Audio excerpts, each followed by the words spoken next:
Multivariable calculus, we're still in section 14.4, day 2. Take a look at the learning target at the top of the screen. I can use differentials to approximate functions. And maybe first we just want to have a little bit of review. This is from in Calc BC. We'd have a curve, a function in yellow. We'd have a blue tangent line. And of course, our tangent line would be drawn at a particular x value. We could say it's x naught. And if we move over just a little bit, if we could say, look, we're going to increase by delta x to the right, you can see two red dots. You can have a point on the actual curve in yellow. You can have a point on the tangent line.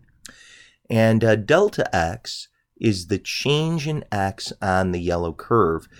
dx is generally used for the change in x on the tangent line. So as you look up here where I'm putting a box, dx will always be equal to delta x.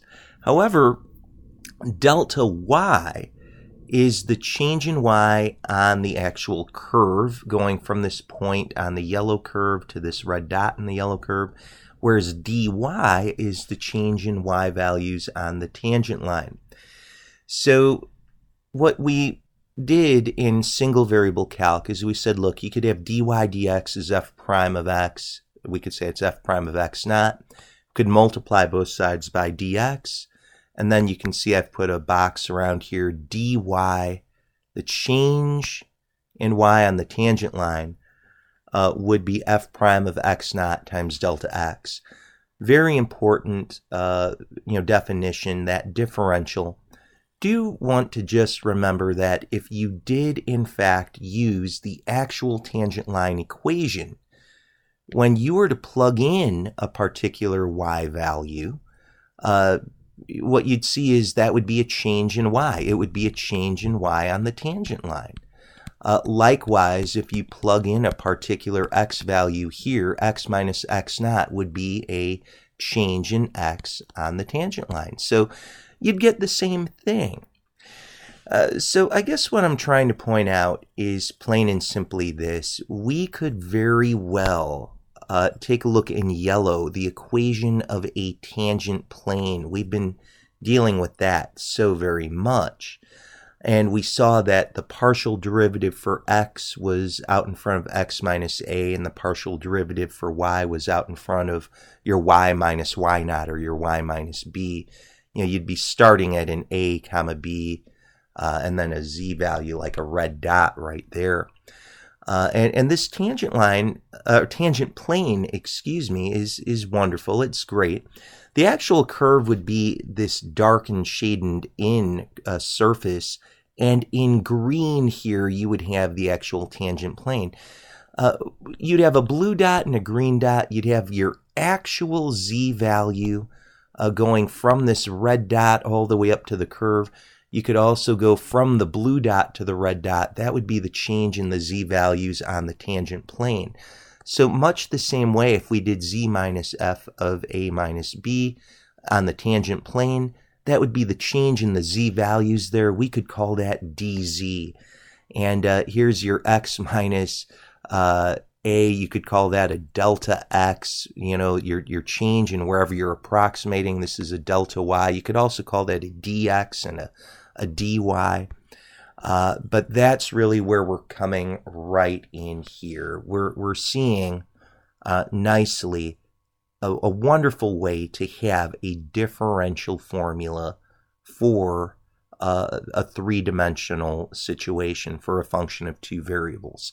What are we seeing? Our dz, where z is our function of two variables, it would be the partial derivative with respect to x times delta x plus the partial derivative with respect to y times delta y. And this would be the change in y on the tangent plane, not the actual curve itself. So let's go ahead and see if we could put this all together right now and work this out. So we've got this example, and it's more or less saying, hey, could we find dz? Well, dz for part A, if I may, I'm going to write it in shorthand.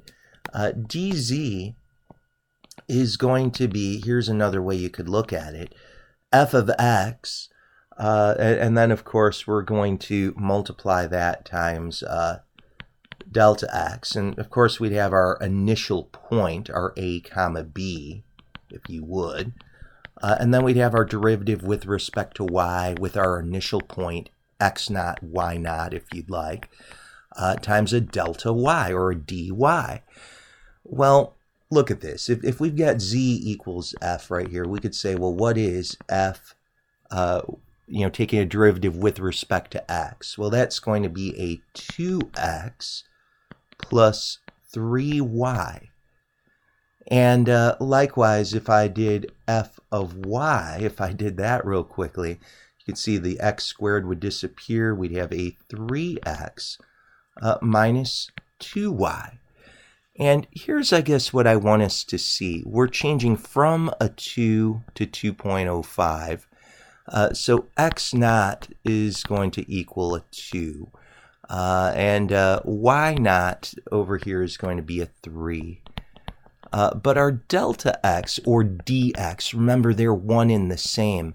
How far is it from 2 to 2.05? Well, you've gotten 0.05 steps bigger.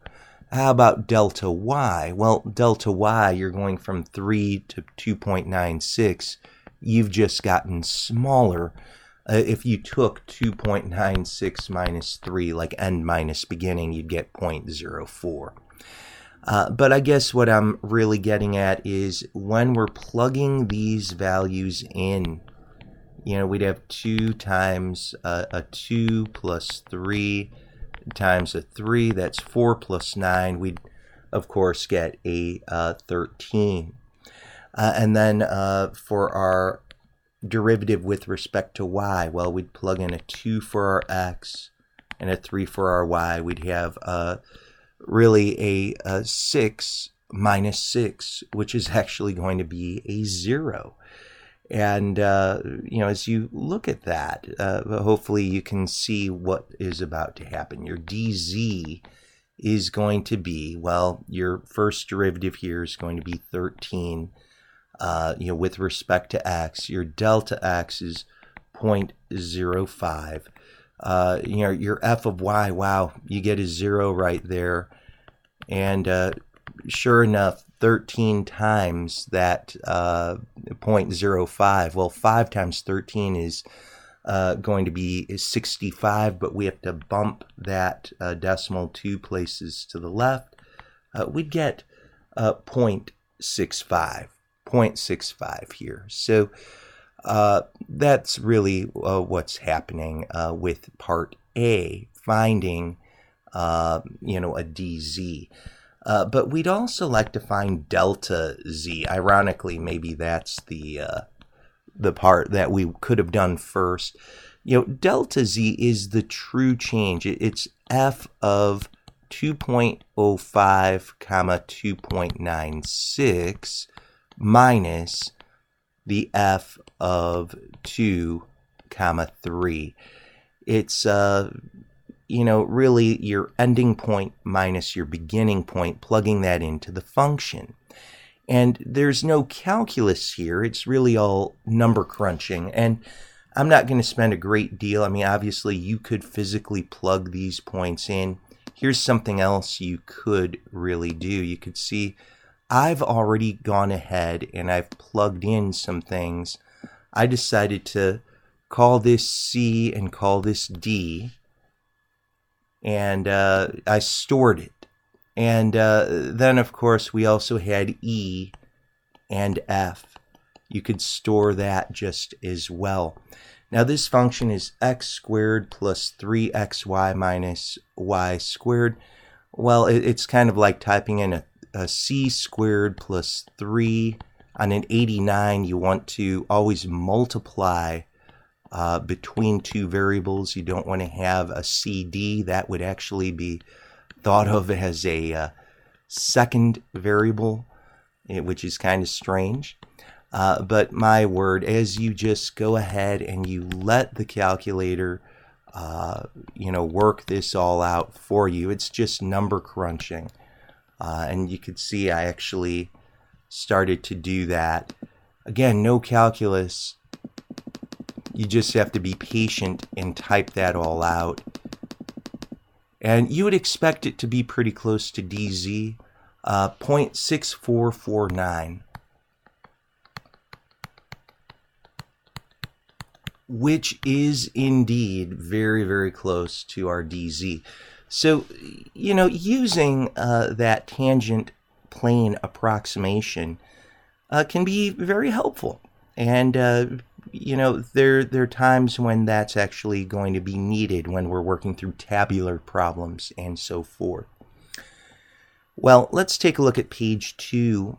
And it says the base radius and the height of a right circular cone are measured as 10 and 25. So, of course, we've got a cone here, and we've got a radius, and we've got a height. And they're telling us, actually, that, we've got 10 for our radius. Our height, evidently, is 25. Error in measurements. Well, imagine someone says, hey, look, not so sure I got this right. Maybe we're a little bit off.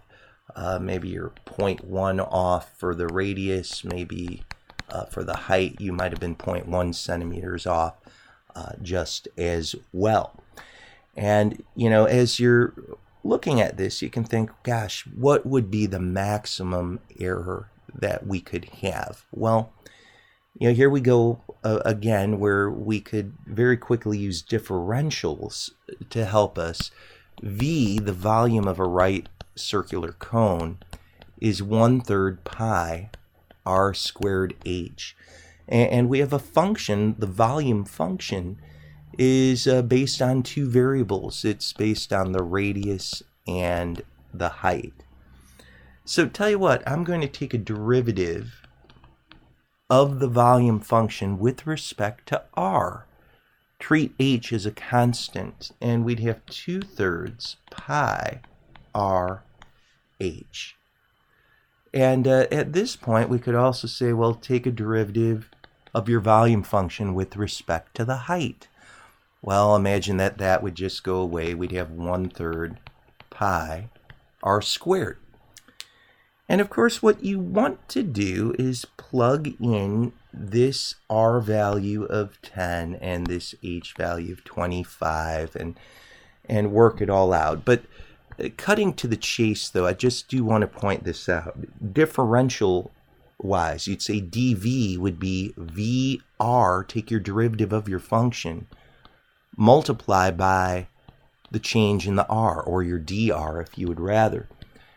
Take your derivative with respect to h, multiply to delta h.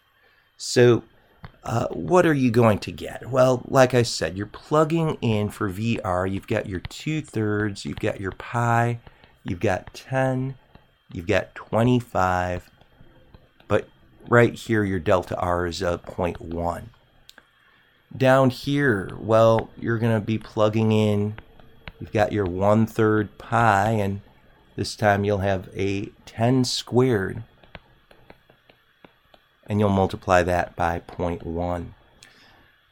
Guys, for the sake of speed on this video, I'm going to leave it to you to confirm that you would get this 20 pi cubic centimeters, that would actually be where you're headed with that. So hopefully you can get that confirmed very, very quickly. So as we take a look at more complicated functions, you can see that we can have 3 or more variables.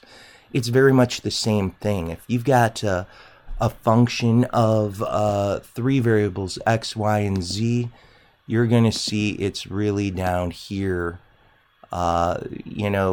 Still, what's happening? The derivative of x, plugging in initial point, you'd have x minus a. Derivative of y, plugging in that point, y minus b. Derivative of z times z minus c. and that x minus a, y minus b, z minus c is a delta x, delta y, and a delta z.